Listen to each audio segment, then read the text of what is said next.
यह कहानी एक छोटे से गांव की है जहां हर साल रक्षाबंधन का त्योहार बड़े धूमधाम से मनाया जाता था। लेकिन इस गांव में एक ऐसा रहस्य छिपा था जिसे जानने की हिम्मत कोई नहीं करता था। गांव के एक कोने में एक पुरानी हवेली थी जिसे लोग तांत्रिक हवेली के नाम से जानते थे।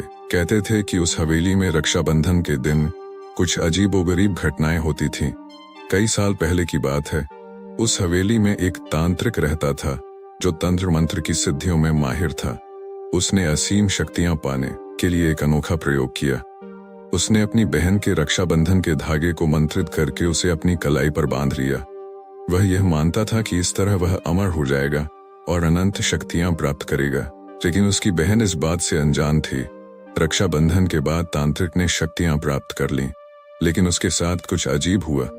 उस दिन के बाद से हवेली में रात के समय अजीबोगरीब आवाजें आने लगीं और तांत्रिक को नींद में विचित्र सपने आने लगे। सपनों में उसे उसकी बहन रोती हुई दिखाई देती थी और उसकी कलाई से खून बहता रहता था। धीरे धीरे तांत्रिक का स्वास्थ्य बिगड़ने लगा और उसने समझा कि उसने जो किया वह गलत था।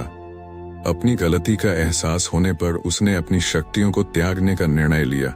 लेकिन तब तक बहुत देर हो चुकी थी। उसकी बहन की आत्मा हवेली में ही कैद हो गई और वह खुद भी हवेली में रहकर अपने कर्मों का प्रायश्चित करता रहा। लोगों का कहना है कि आज भी रक्षाबंधन के दिन उस हवेली से एक महिला की रोने की आवाजें सुनाई देती हैं और एक व्यक्ति को अपनी कलाई पर बंधी राखी को देखकर पछताते हुए देखा जाता है।